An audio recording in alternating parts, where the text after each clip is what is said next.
दोस्तों welcome to my channel. मैं दीपक चौरसिया अपने इंग्लिश माउंट चैनल में आप सबका स्वागत करता हूं। जैसा कि आज हमने एक पैराग्राफ लिया है। ये पैराग्राफ जो है क्लास 8th की बुक का है। फर्स्ट चैप्टर है जिसका नाम है the best Christmas present in the world. तो इस चैप्टर को हम अच्छे से पढ़ेंगे इसके अर्थ के साथ।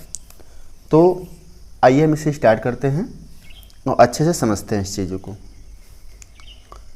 कहीं भी अगर आपको कहीं डाउट होता है तो आप पूछ सकते हैं। तो अपनी बुक यहाँ से अपनी बुक के साथ पढ़ सकते हैं। हम यहाँ पे इसका मीनिंग और इसके अर्थ को अच्छे से समझाएंगे। जैसा कि लिखा है, पहला है कि आई spotted in A junk shop in Bridport A role top desk. I spotted, यहाँ पे वैसे स्पॉटेड का मतलब होता है धब्बा। क्या होता है? धब्बा। लेकिन यहाँ स्पॉटेड का अर्थ होगा देखा या पाया गया।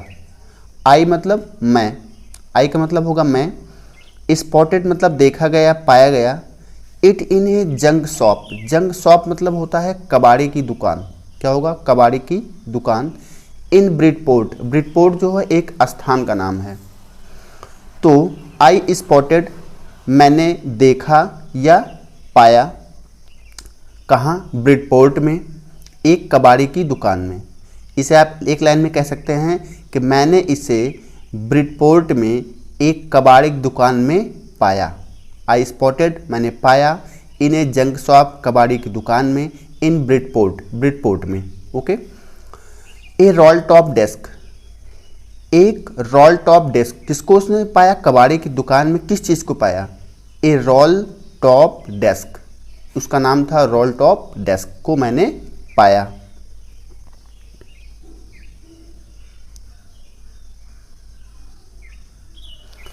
आगे देखते हैं।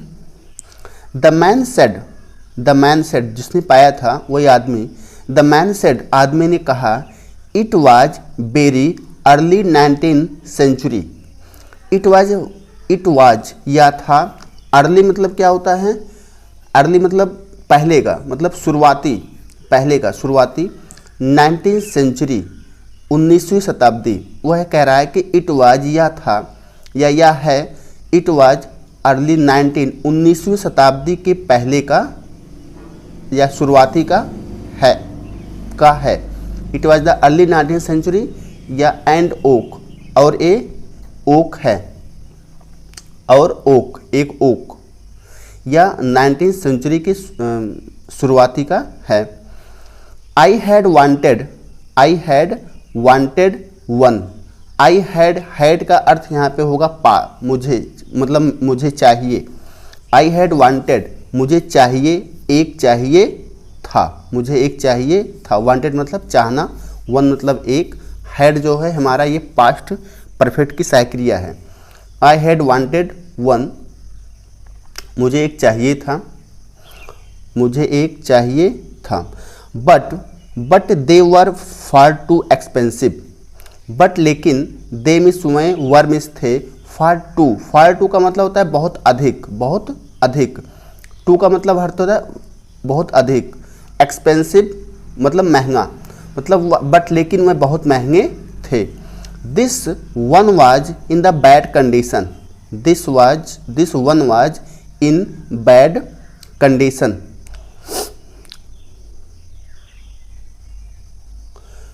दिस मिस या वन मिस एक, वाज मिस था in bad condition. Bad miss एक बहुत खराब या बुरा कंडीशन, स्थिति में था। यह एक बहुत बुरी स्थिति में था। The roll top in A several pieces.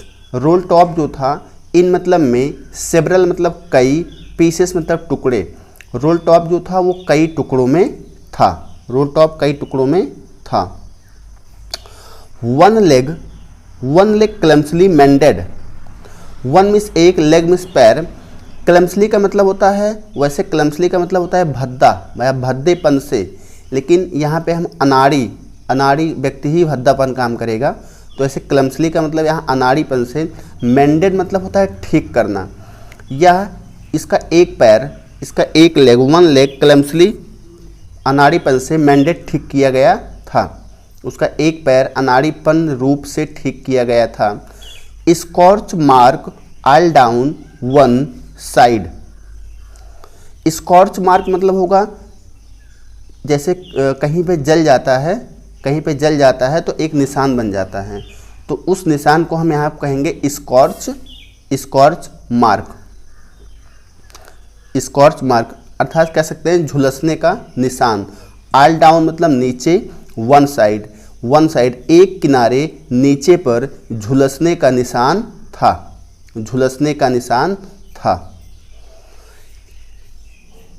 It was going for very little money. It was going for, देखिए गोइंग फॉर मतलब होता है वैसे जाना, लेकिन यहाँ पे इसका अर्थ होगा सेलिंग के सेंस में होगा, मतलब बेचने के सेंस में होगा। तो it was going for very little money. Little का मतलब होता है बहुत कम। लिटिल ग्रामर में इसका sense little, a little, the little होता है, जबकि ग्रामर पढ़ाएंगे बताएंगे। तो it was going for very little, little मतलब एकदम नथिंग के बराबर, लिटिल मतलब नथिंग, मतलब नेगेटिव सेंस देता है ये, तो नेगेटिव सेंस देगा, नहीं का सेंस देता है। It was going for very little, बहुत ही कम पैसों में यह बिक रहा था, बहुत ही कम पैसों में यह बिक रहा था। आई थॉट मतलब विचार किया, मैंने सोचा या विचार किया कि आई कुड रिस्टोर, आई कुड मैं कर सकता था, मुझे लगा कि आई कुड रिस्टोर का मतलब होगा रिपेयर। रिस्टोर का मतलब क्या होगा? रिपेयर। हम लोग करते नहीं, किसी चीज़ को रिस्टोर कर लेते हैं। री मतलब किसी शब्द के आगे अगर री लग गया है तो उसका मतलब होगा रिपेयर, जैसे रिपेयर करना, रीस्टार्ट करना। जैसे हम लोग कोई चीज़ स्टार्ट करते हैं, स्टार्ट नहीं हो रहा है तो हम लोग बोलते हैं रीस्टार्ट करिए, दोबारा स्टार्ट करिए, तो वही इसका अर्थ है कि रीस्टोर करना मतलब रिपेयर करना। फिर से हम इसे सही कर सकते थे, आई कुड रिस्टोर। आगे, it would be risk a challenge but I had to have it. It would be the risk, यह मेरे लिए जोखिम था। वुड यहाँ पे बिल का पास्ट होता है, ये मुझे इट वुड बी रिस्क, या मुझे रिस्क होगा, या मुझे रिस्क होगा। रिस्क को जैसे आप तुम बोल सकते हो कि ये हमारे लिए जोखिम होगा या रिस्क होगा। ए चैलेंज और एक चुनौती भी होगा। बट लेकिन, आई हैड टू हैव, लेकिन मुझे चाहिए ही, लेकिन मुझे इसे लेना था या मुझे चाहिए ही था। I had to have it, मुझे इसे लेना था या मुझे इसे चाहिए ही था। आगे देखते हैं हम। I paid the man and bought it back to my work room at back the garage. I paid, मैंने उसे पेड किया,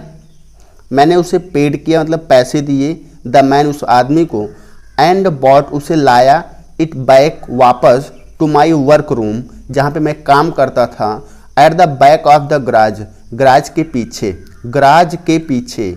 मैंने उसे कुछ पैसे दिए और मैं उसे गराज के पीछे अपने वर्क रूम में जहाँ पे मैं काम करता था उस रूम में मैंने उसे लेके आया जो गराज के पीछे था। आगे देखते हैं हम। It began work, I began मैंने शुरू किया, वर्क ऑन काम करना, मैंने काम करना शुरू किया, ऑन क्रिसमस ईव। देखो ईव का मतलब होता है किसी भी अवसर की संध्या, पूर्व संध्या पर, ईव का ये अर्थ ही होता है। तो इसने आई बिगन मैंने शुरू किया, वर्क ऑन अपना काम, उसने काम शुरू किया, ऑन क्रिसमस ईव, क्रिसमस एक अवसर था उसके, क्रिसमस के उस पूर्व संध्या के अवसर पर उसने अपना, क्रिसमस की पूर्व संध्या के अवसर पर उसने अपना काम शुरू किया, ऐसा बोल सकते हैं आप। I began work on it the Christmas की पूर्व संध्या पर अपना काम शुरू किया। आगे देखते हैं हम। I removed the roll top completely and pulled out the drawer. Remove मतलब होता है हटाना। आई रिमूव मैंने हटाया, द रोल टॉप को, कंप्लीटली पूर्ण रूप से, कंप्लीटली मतलब पूर्ण रूप से, एंड पुल्ड खींचा, आउट द ड्रावर और ड्रावर को मैंने खींचा। मैंने रोल टॉप को पूरी तरह से हटा दिया और ड्रावर मतलब होता है दराज, मैंने दराज को खींचा। पुल्ड मतलब खींचना, पुल्ड मतलब मैंने खींचा। The veneer had lifted almost everywhere. The veneer, veneer का मतलब होता है कोई सजावटी परत हो, कोई सजावटी किसी चीज़ की, प्लास्टिक की, फूल की, किसी भी सजावट की परत को हम क्या बोलते हैं? विनीर। विनीर है लिफ्टेड ऑलमोस्ट एवरीवेयर। तो अब इसे हम बोलते हैं सजावट की परत को, सजावट की परत को हैड लिफ्टेड उठा दिया गया, ऑलमोस्ट लगभग एवरीवेयर चारों तरफ से, हर जगह से उसे उठा दिया गया, उठा दिया गया। थैंक यू दोस्तों। अगर हमारा वीडियो आपको अच्छा लगे सब्सक्राइब करिए, लाइक करिए, शेयर करिए। Thank you.